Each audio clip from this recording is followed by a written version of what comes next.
Olá, meus queridos, a paz do Senhor Jesus. Nós vamos trazer aqui uma palavra que está embasado lá em Hebreus capítulo 4, versículo 12. A palavra de Deus é luz que ilumina a nossa vida, conforme afirma o Salmo 119, versículo 105. Lâmpada para os meus pés é a tua palavra e luz para o meu caminho.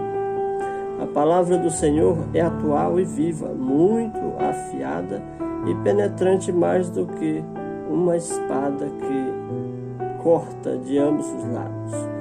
A palavra de Deus diz em Hebreus capítulo 4 e o versículo 12 que a palavra de Deus é mais afiada do que uma espada aguda de 2 gumes, que pode cortar até a divisão da alma e do espírito, e é apta para discernir as intenções do coração, os nossos pensamentos.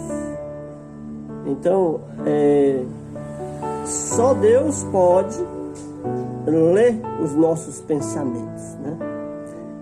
Ninguém mais. Não tem adivinho, não tem demônio, ninguém consegue ler os pensamentos de um ser humano, a não ser ele mesmo, e Deus, porque Deus é o dono da ciência. Porque a palavra de Deus é viva e eficaz, e mais penetrante do que qualquer espada afiada de 2 gumes. Continuando a leitura,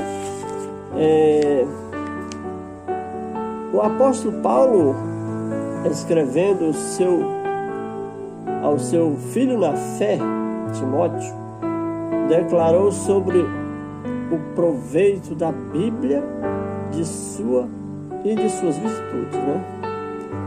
Toda a escritura divinamente inspirada, proveitosa para ensinar, para redarguir, para corrigir, para instruir em justiça, para que o homem de Deus e a mulher de Deus sejam perfeitamente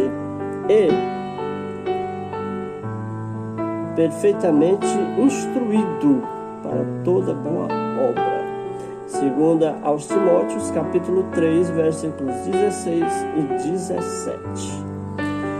Quando Josué estava assumindo a direção do povo de Deus, herdando de Moisés o comando para conduzir o povo a entrar em Canaã, o Senhor falou com ele, mostrando a importância que a Escritura tem. A Escritura é a palavra de Deus. Ele mostrava ali a importância que tem a Bíblia Sagrada, a palavra de Deus. Na época era a Torá, que é as leis do Senhor, na vida, a importância que tem na vida de um homem bem-sucedido e sábio. Amém? O que diz em Josué, capítulo 1, versículo 8: Não se afaste da tua boca o livro desta lei, antes medita nele de dia e de noite, para que tenhas cuidado de fazer conforme tudo quanto nele está escrito, porque então farás prosperar o teu caminho, e então prudentemente te conduzirá. A palavra do Senhor é o ponto de partida. Não podemos nos esquecer. Sem ela, não conseguiremos vencer os desafios que aparecem em nossa frente. A palavra de Deus não funciona quando queremos. Afinal, ela é a palavra de Deus, né? Funciona quando Deus quer. Nós precisamos nos enquadrar na palavra, ou seja, precisamos moldar a nossa vida para que a palavra de Deus possa fazer efeito na nossa vida. Não é quando nós queremos dizer uma palavra aqui e vai acontecer. Primeiro nós temos que nos enquadrar na vontade de Deus.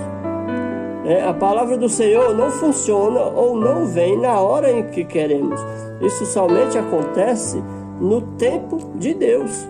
Os gregos da antiguidade utilizavam 3 diferentes termos para definirem o que em nossa língua nós chamamos apenas de tempo, né? Ou seja, existe o tempo do homem e existe o tempo de Deus. Nós vamos aprender isso esta noite. Eles foram usados quando o Novo Testamento foi escrito em grego, kainé, para entendermos melhor e mais nitidamente essa ideia. Vamos considerar os aspectos de tempo que os gregos caracterizavam. A primeira palavra que eles lançavam mão é aion, usada para definir um tempo sagrado e eterno, sem uma exata medida, num tempo onde as horas não existiam de uma forma cronológica e era também relacionada ao movimento circular dos astros. O segundo vocábulo usado era cronos, que se referia a tempo, período ou espaço de tempo, breve ou longo.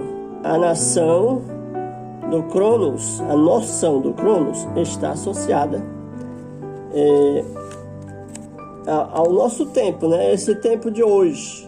Por exemplo, um dia, 24 horas, né? É o tempo cronos.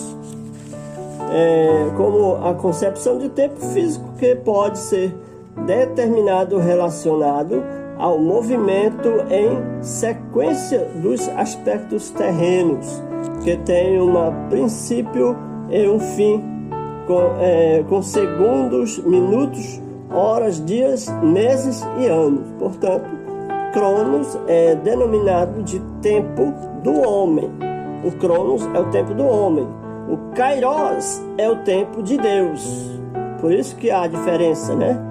O cronos é o tempo do homem e o kairos é o tempo de Deus. Então, tudo que nós precisamos de Deus, nós precisamos aguardar o tempo de Deus, o kairos, certo? Então, que nós possamos ter paciência e fazer como o salmista: esperei com paciência pelo Senhor, e Ele se inclinou para mim e ouviu o meu clamor. Deus sempre ouve o nosso clamor, mas Ele responde quando é no seu tempo. Amém? Que Deus abençoe a todos. Um forte abraço e a paz do Senhor Jesus.